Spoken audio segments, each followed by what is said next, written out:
Good afternoon, everyone. My name is Benjamin, and welcome to another video of the Roanoke Valley Chess Club. And today we're looking at a great game of the past.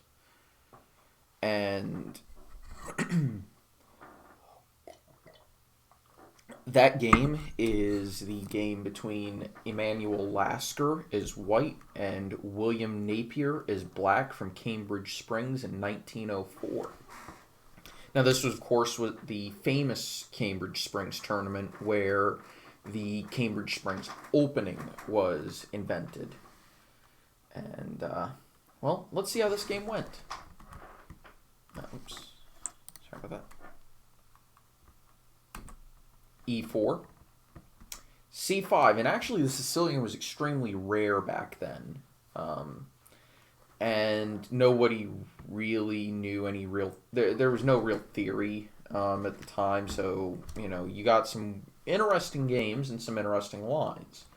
Knight c3, okay, so we would probably figure these days you're going to get a closed Sicilian with f4, g3, d3, knight, and, play in that sort of style.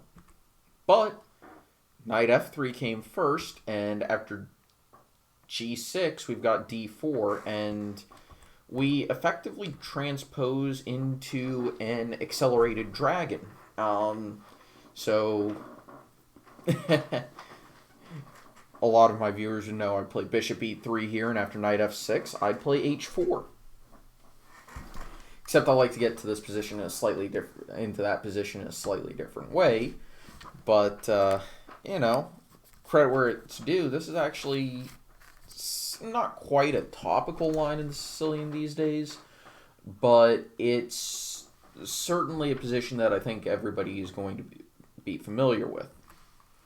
Bishop e3, d6, and we have the opportunity to transpose into an actual dragon with f3, knight f6, queen d2, castles, and bishop c4. And that is a very traditional Sicilian Yugoslav attack. So are we going to see it? No, we've got h3. To prevent ideas of bishop g4 and knight f6 to g4 to trade off that dark squared bishop. g4. This is also another idea, important idea in a lot of these dragon positions, is f3, g4. Typically you're going h4, h5 because this is a positional weakness, but give them a break. This was, 1904. People didn't really, even a world champion like Emmanuel Lasker wasn't 100%, this position wasn't extremely well studied. So it's very likely that he wasn't sure about what the general plan of attack is, but he knew it needed to be on the king's side, because black has spent a lot of time developing his pieces in this manner, so let's try and dislodge them. So he's planning to maybe play g5 at some point. Castles. And black's actually playing good moves right now. Knight h5 might be considered slightly better, but I don't have a problem with knight e8 because the knight's going to c7, and personally I would have maybe gone to knight to d7. That way I can play knight e5 or knight c5. That's just a modern understanding of the position built upon 100 years. So let's take this with a grain of salt. h4. Well, at least Lasker understands that you're attacking on the king's side, and again, black is playing well. e5. This is a great move because this is actually a general plan in these dragon type Sicilians. You want to break in the center with e5 and try and dislodge this knight and slow down or break up white's pawn storm. The knight retreated. d5, another explosive break and a very thematic break in the dragon. So even if the computer isn't 100% on this, I still like this break because it's a thematic move. And we need to also look at this. Black actually has decent development. This bishop's going to be really good once the center opens up. These knights are placed optimally, maybe to take control of the d4 square with knight e6, or maybe take back in the center. D4 is a very good square, b4 is a good square, b5 is a good square. This bishop will come out probably to g4, maybe f5 if that square ever becomes profitable or equitable. Queen can come out to the queen side, it can stay in the middle, it can jump over to the king side. And white doesn't really have all that much built into an attack just yet, which is maybe somewhat concerning for Lasker. And ed5 and knight d4. Well, that's a powerful knight that's anchored in a very good square. Now, you could say this is sacrificing a lot of material. Of course, is it sacking material? Let's say he takes back, bishop takes.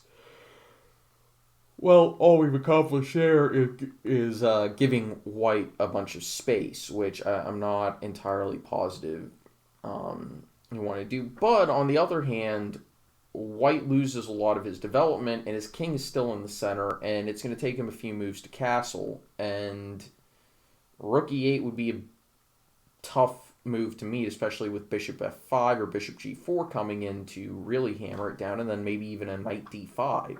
So this is definitely a move you would have to consider.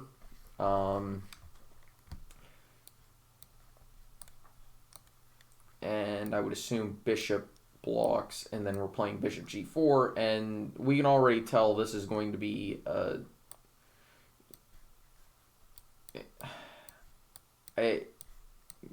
takes, and I would almost assume that we want to take here,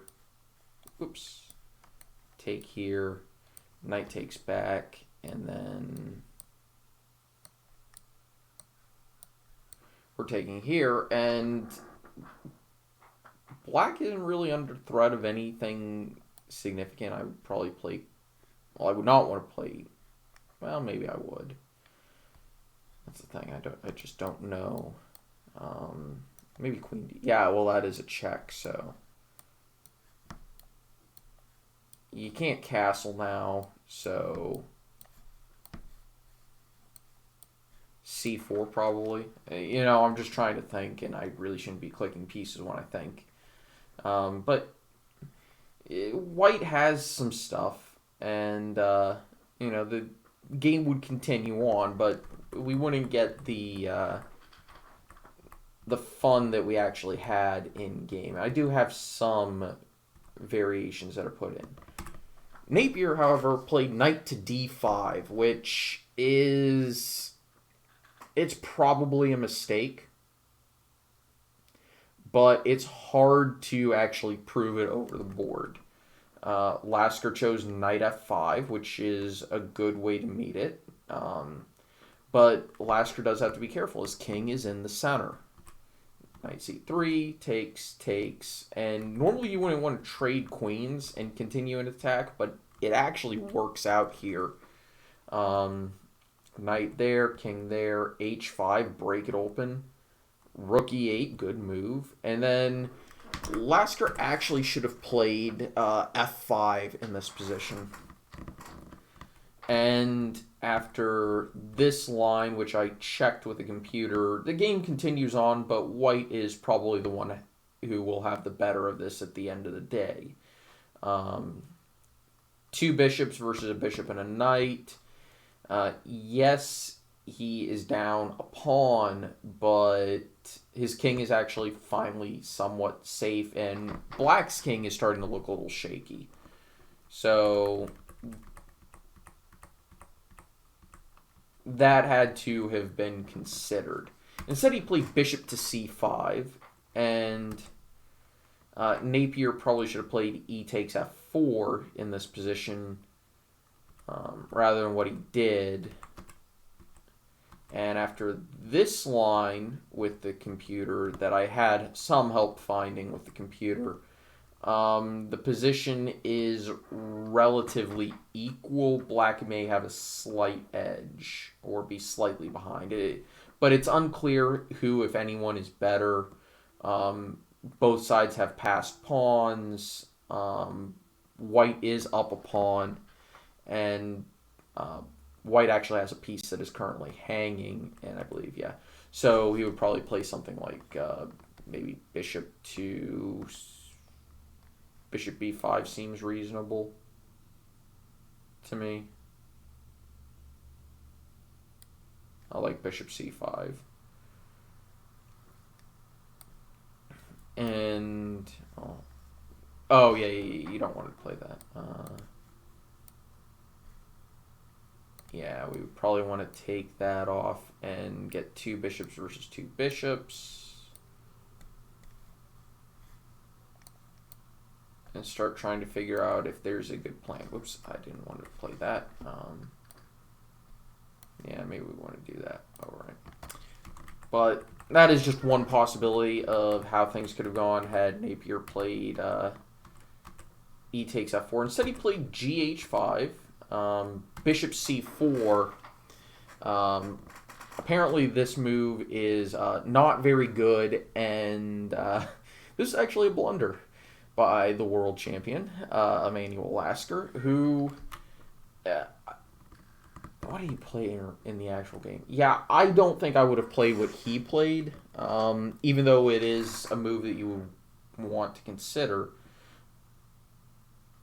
I like picking up, I like a certain move, and it's actually a really tough move to find, because if you go with the order of calculation, which is, of course, you want to look at checks. Well, you don't have any checks.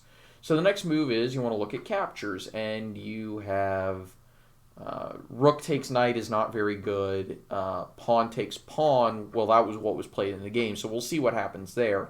So you've only got those captures, and oh yeah, you've also got knight takes a2, which is also just not good.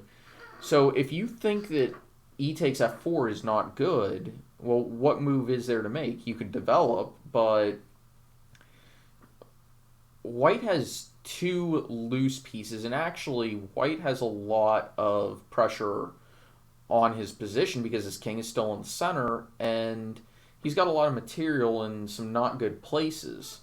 And one of those is the knight on e7, which is only defended by the bishop on c5.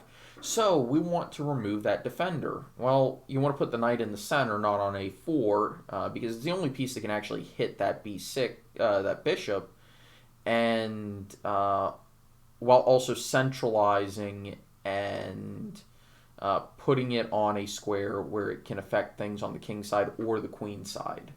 So knight e4 would probably be your best move, unless you wanted to play b6, which I don't trust because of bishop to d5. Does that work? No, bishop d5, knight d5, knight d5, ef4.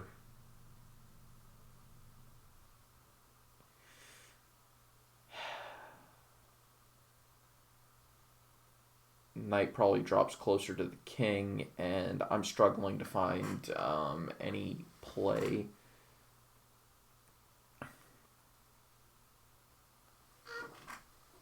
Okay, so the line I was looking at, just for reference, would be b6. Apparently it doesn't like that. Probably bishop a3 or b4, yeah, here.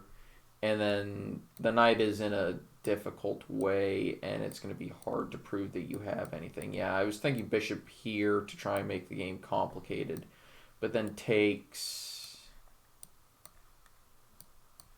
and nothing is, I mean, maybe good, but I don't like,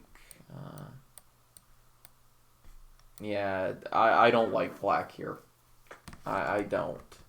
So you don't want to play b6 because you get attacked. So you want to be the one doing the attacking because you're the one who has been making all of these aggressive moves, trying to sack your pieces, and White keeps declining them. What is it now? 1, 2, 3, 4, 5, 6, 2, 1, 2, 3, 4, 5. And the pieces are equal. you would think that black has a safer king. So knight to e4, double exclam, because this move, well, okay, so this is just one sample line given by the computer to prove that it's just better for black. F5 is what I would consider my main line, and you've got this, which looks scary, but bishop and knight versus bishop and knight, 4 to 3 pawns, and both kings have a lot of air around them, but the game is calmed down significantly, and black's extra pawn should be sufficient to win the game, especially considering he's got 2 passed pawns. So instead, if we go back and look at what happens if Lasker doesn't go for this line with f5, which is better, and instead takes, like you did in a similar position in the actual game, we've got rook takes, keeping pressure on the knight, bishop retreats, knight g3, take the rook, retreat, take that, sack the exchange, and now we've got 3 pieces versus a rook with equal pawns. White does have a passed pawn on the 7th, but that's not going to promote ever. Because if you try to get the knight off of the f1 square by playing, say, rook here, the knight, well, I'd play knight here because you're never getting rid of that, and then I can simply just play king g7 takes, and that's it. But apparently this is even better. And, I mean, that's what I would do, but, you know, there's other options here. Oh, my goodness gracious me. And that's the other problem you're encountering is, wait, I would try, you know, I would be really tempted to take that, but can you afford to do that? No, you cannot, because the pawn promotes if you do. And it's hard to find another move. So, yeah, black would definitely be winning here, right? So, you don't want to take that rook in that situation. So, instead, in game, Napier played e takes f4 to open up the bishop. Bishop takes, knight e4. He did see knight e4, but he thought the way he was playing it was better because you open up the bishop. And under normal circumstances, he's probably correct.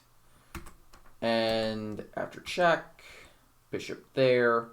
We've got 2 forks available in this position, but actually this might be better for reasons. Also ignoring the hanging piece. But the sad truth is,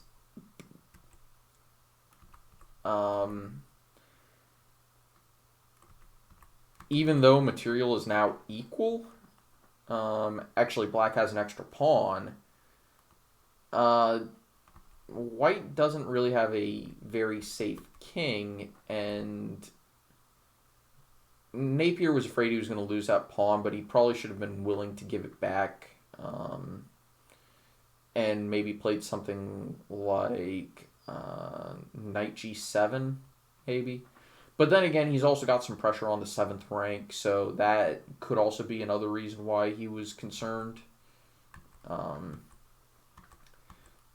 But things got really bad for him because his knight wound up making it all the way to queenside, and, well, the simple truth is this position is dead lost for white because I don't think you want to deal with the big threat of g6. Let's just say we can't really make a move to stop it because all of our pieces are over here on the queen side, and you don't want to allow g6 as a pin.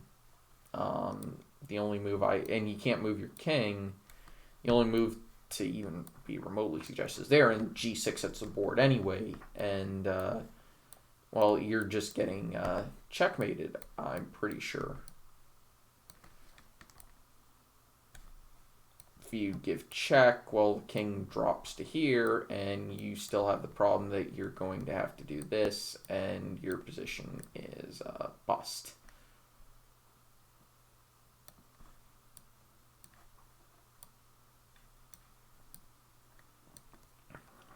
You know, you're down a rook, and you have no compensation. So that position would be lost. So that is why after bishop to e3, Napier resigned here. And after the game, Lasker stated that Napier had played a brilliancy, but I won. And it's easy to understand why this was Lasker's comments, because you go back to the start of the game, to the opening. Napier's playing an opening that is extremely understudied, extremely unknown at the time. Lasker starts pushing his pawns on the king side and starts an attack on the white king, or on the black king, and Napier not only castles into it, but openly invites it and starts striking back in the center, following a well-trodden or a well-known rule these days that when your opponent attacks on the wing, you strike back in the center. And then he starts sacrificing pieces. Remember, he did sack a piece there. Trades queens, yet still manages to continue an attack.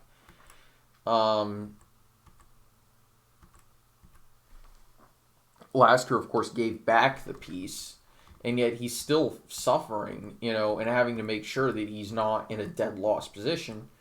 And then all of a sudden, when the smoke clears, black has no development, and all of Lasker's pieces were improved by Napier.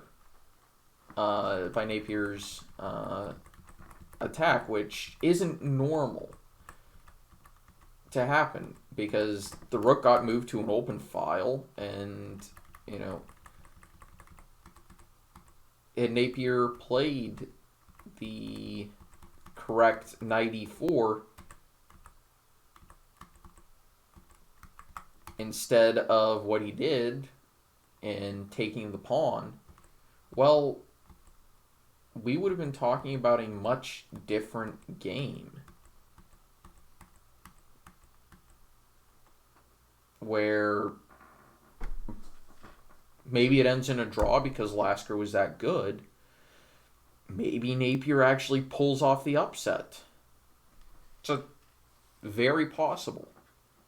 Anyway, I hope you enjoyed. I'll see you all next time. Take it easy. Have a nice evening, and bye-bye.